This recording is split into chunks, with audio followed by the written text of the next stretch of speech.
Good afternoon everyone, welcome to civil services study. Welcome back. Next practice set पर आ जाइए। UPPCS के लिए फोकस करेंगे इसमें हम इंडियन पॉलिटी के प्रश्नों पर। उसी के आगे से कंटिन्यू करेंगे इसमें जहाँ तक हो गया था। देखिए, इससे पहला जो करंट अफेयर्स का टेस्ट डाला मॉर्निंग में, उसमें टेक्निकल ग्लिच के कारण साउंड रिकॉर्ड नहीं हो पाया। ठीक है, तो आप इस पीपीटी पर ध्यान देना और आपको ध्यान देना इस पेन टैब पर।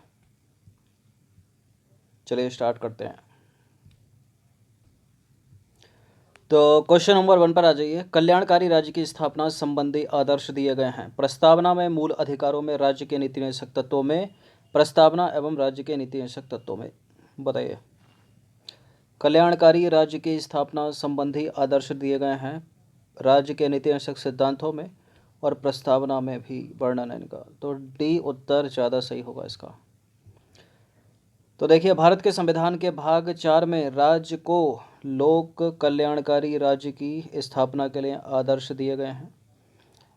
देखिए, इंपॉर्टेंट नोट यह है कि प्रस्तावना में भी लोक कल्याणकारी राज्य की स्थापना संबंधी विचार पाया जाता है, किंतु प्रस्तावना या राज्य के नीति सिद्धांतों में से कोई एक यदि आपको विकल्प चुनना है तो आप चुनेंगे राज्य का नीति निदेशक तत्व। लेकिन यदि विकल्प में दोनों मौजूद हैं तो आप दोनों वाला विकल्प लगाएंगे, जैसे हमने लगाया है डी। क्वेश्चन नंबर 2 पर आ जाइए। राज्य के नीति निदेशक सिद्धांतों के उद्देश्यों में निम्नलिखित में से कौन शामिल नहीं है? सामाजिक लोकतंत्र की स्थापना करना, आर्थिक लोकतंत्र की स्थापना करना, सामाजिक न्याय को सुनिश्चित करना, राजनीतिक लोकतंत्र की स्थापना करना। बताइए। देखिए, सामाजिक लोकतंत्र की स्थापना करना है, आर्थिक लोकतंत्र की स्थापना करना है, सामाजिक न्याय को सुनिश्चित करना है, ठीक है, लेकिन राजनीतिक लोकतंत्र की स्थापना करना नहीं। तो डी नहीं है इसमें। तो राज्य के नीति निदेशक सिद्धांतों के उद्देश्यों में राजनीतिक लोकतंत्र की स्थापना करना शामिल नहीं है। इसका उद्देश्य सामाजिक एवं आर्थिक लोकतंत्र की स्थापना करना है। इसके द्वारा सामाजिक एवं आर्थिक न्याय को सुनिश्चित करना है। क्वेश्चन नंबर 3 पर आ जाइए। भारतीय संविधान के भाग 4 में उल्लेखित राज्य के नीति निदेशक सिद्धांतों को किस देश के संविधान से लिया गया है? बहुत पूछते हैं इस प्रश्न को, इम्पोर्टेंट है ये। आयरलैंड के संविधान से, आयरिश कॉन्स्टिट्यूशन से। तो राज्य के नीति निदेशक सिद्धांतों की चर्चा संविधान के अनुच्छेद 36 से 51 तक की गई है। आपको पता होना चाहिए कि कौन से आर्टिकल में क्या चीज़ है। नीति निदेशक तत्व वाद योग्य नहीं है, ठीक है, मतलब इनको लागू करवाने के लिए आप किसी भी न्यायालय में नहीं जा सकते। मूल अधिकारों के प्रवर्तन के लिए न्यायालय में चुनौती दी जा सकती है, लेकिन इनको नहीं, ठीक है। जबकि नीति निदेशक तत्वों के उल्लंघन पर ऐसा नहीं किया जा सकता। इसकी जो प्रकृति है या इनकी जो प्रकृति है वो गैर न्यायोचित है, अवाद योग्य है, ठीक है, वाद योग्य नहीं है। राज्य इसे लागू करने के लिए बाध्य नहीं है, ठीक है। इन्हें संविधान निर्माता ने आयरलैंड के संविधान से लिया है। क्वेश्चन नंबर 4 पर आ जाइए। भारतीय संविधान के अंतर्गत दिए गए मूल अधिकारों के संदर्भ में विचार करना है आपको। विचार एवं अभिव्यक्ति की स्वतंत्रता, देश के किसी भी भाग में घूमने और बसने का अधिकार, संपत्ति अर्जित करने का अधिकार, भेदभाव के विरुद्ध अधिकार। उपरोक्त में से कौन से अधिकार गैर नागरिकों को प्रदान नहीं किए गए हैं? बताइए, इनमें से कौन से हैं जो विदेशियों को प्राप्त नहीं है? देखिए, चारों के चारों पढ़ के आपको लग नहीं रहा कौन सा आर्टिकल है। ये आर्टिकल 19 है, ठीक है। 19 का ए है, ये उसी के सारे क्लॉज हैं। विचार एवं अभिव्यक्ति की स्वतंत्रता केवल भारतीयों को है।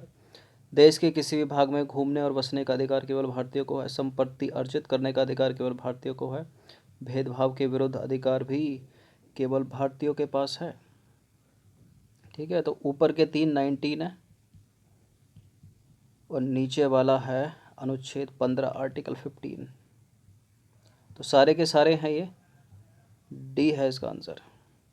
तो उपरोक्त सभी अधिकार केवल भारतीय नागरिकों को ही प्राप्त हैं, विदेशियों को नहीं। क्वेश्चन नंबर 5 पर आ जाइए। भारत में रहने वाला ब्रिटिश नागरिक दावा नहीं कर सकता व्यवसाय और व्यापार की स्वतंत्रता के अधिकार का, विधि के समक्ष समता के अधिकार का, जीवन और व्यक्तिगत स्वतंत्रता की सुरक्षा के अधिकार का, धर्म की स्वतंत्रता के अधिकार का। देखिए, आपको हमेशा याद रखना 15, 16, 19, 29 और 30 ये केवल भारतीयों को ही प्राप्त हैं, विदेशी नागरिकों को प्राप्त नहीं। अब इनमें से बताइए कौन सा किसमें है, तो पता चल जाएगा आपको आंसर। तो देखिए, जीवन की स्वतंत्रता का अधिकार, धर्म की स्वतंत्रता का अधिकार, ये तो आर्टिकल 25 है, ये तो दोनों को है, ठीक है, तो विदेशी नागरिक को भी हो जाएगा। बोला कि विदेशी नागरिकों के पास कौन सा नहीं है। जीवन और व्यक्तिगत स्वतंत्रता की सुरक्षा का अधिकार अनुच्छेद 20, ये भी दोनों को है। विधि के समक्ष समता का अधिकार अनुच्छेद 14, ये भी दोनों को है। 15 होता तो केवल भारतीय को होता। व्यापार और व्यवसाय की स्वतंत्रता का अधिकार, ये केवल भारतीय के पास है। तो भारतीय संविधान में 5 मूल अधिकार गैर नागरिकों को प्राप्त नहीं है, मतलब विदेशियों को प्राप्त नहीं है, केवल भारतीयों को प्राप्त है। कौन कौन से? वो 15, 16, 19, 29, 30, याद रखना आपको। व्यापार और व्यवसाय की स्वतंत्रता का अधिकार गैर नागरिकों यानी विदेशियों को प्राप्त नहीं है, क्योंकि यह अधिकार भारतीय संविधान के अनुच्छेद 19(1)(6) में दिया गया है। बाकी व्यक्तिगत स्वतंत्रता अनुच्छेद 20 में है, जीवन का अधिकार अनुच्छेद 21 में, निजता का अधिकार भी यही है। ठीक है, 21 में। बाकी धर्म की स्वतंत्रता आपको पता ही है, 25 से 28, 25 में क्या, 26 में क्या, 27 में क्या, 28 में क्या, ऑलरेडी कवर कर चुके हैं कल परसों के टेस्ट में। विधि के समक्ष समता अनुच्छेद 14 में, ये भी दोनों के पास है। क्वेश्चन नंबर 6 पर आ जाइए। भारतीय संविधान में मूल अधिकार के विषय में निम्नलिखित कथनों पर विचार करना है। 5 स्टेटमेंट है, पहले पढ़ते हैं इनको। देश के किसी भाग में निवास करने एवं बसने की स्वतंत्रता, भारत के संपूर्ण क्षेत्र में अबाध भ्रमण करने की स्वतंत्रता, अबाध मतलब कोई भी बाधा ना हो। अपराधों के लिए दोष सिद्धि के संबंध में संरक्षण, वाक्य एवं अभिव्यक्ति की स्वतंत्रता और प्राण एवं दैहिक स्वतंत्रता का संरक्षण। बताइए उपरोक्त में से कौन से मौलिक अधिकार राष्ट्रीय आपातकाल में भी सीमित या समाप्त नहीं किए जा सकते? बताया होगा कि 20 और 21 को आपातकाल में भी जो है सीमित या समाप्त नहीं किया जा सकता। अब आपको इनमें से छांटना कि कौन सा 20 है कौन सा 21 है, वही अपना उत्तर है। तो अपराधों के लिए दोष सिद्धि के संबंध में संरक्षण, ये है 20, और प्राण एवं दैहिक स्वतंत्रता का संरक्षण, ये है 21। तो 3 और 5 हो गया। ठीक है, बाकी वाक्य एवं अभिव्यक्ति की स्वतंत्रता ये तो 19 में, ये तो समाप्त किया जा सकता है। ठीक है, भारत के संपूर्ण क्षेत्र में अबाध भ्रमण, ये भी 19 में समाप्त किया जा सकता है। देश के किसी भाग में निवास करने बसने का अधिकार 19 के क्लॉज में, ये भी समाप्त किया जा सकता है। 3 और 5 होना चाहिए, अपना आंसर सी हो जाएगा। तो 1, 3 और 4 गलत हैं, 3, 5 सही है। तो संविधान, भारतीय संविधान के अनुच्छेद 20 और 21 को राष्ट्रीय आपातकाल में भी ना तो सीमित और ना ही समाप्त किया जा सकता है। अनुच्छेद 20 की बात करेंगे, फिर 21 की बात करेंगे। अनुच्छेद 20 अपराधों के लिए दोष सिद्धि के संबंध में व्यक्ति को संरक्षण प्रदान करता है, इसका संबंध है व्यक्तिगत स्वतंत्रता से।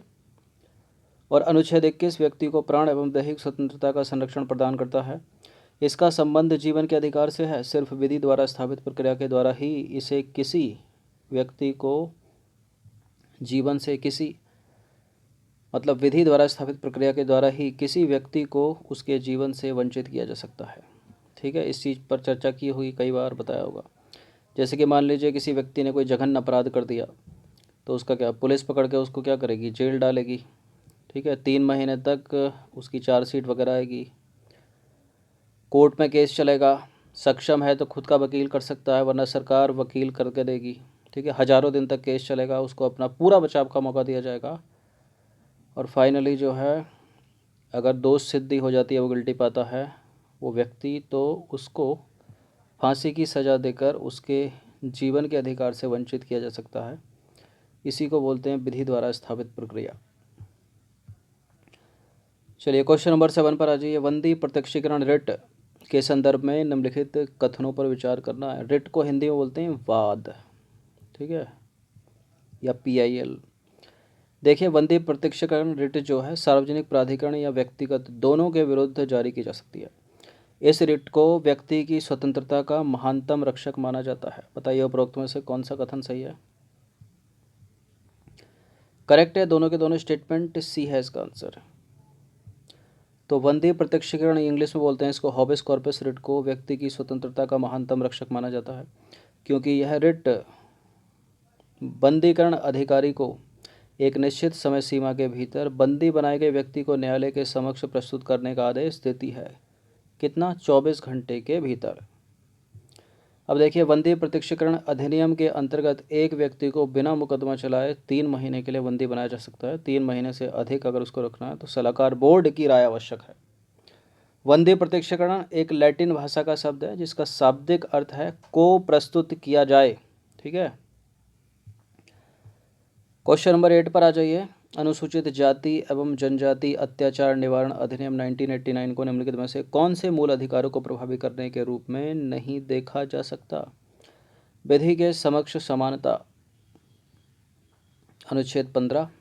विभेद के विरुद्ध अधिकार, नहीं ये 14 है, ये 15 है।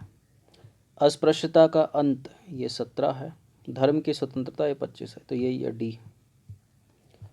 तो विकल्प 4 गलत है, क्योंकि अनुसूचित जाति एवं जनजाति अत्याचार निवारण अधिनियम 1989 धर्म की स्वतंत्रता के अधिकार यानी जो 25 से 28 में उसको प्रभावी नहीं बनाता।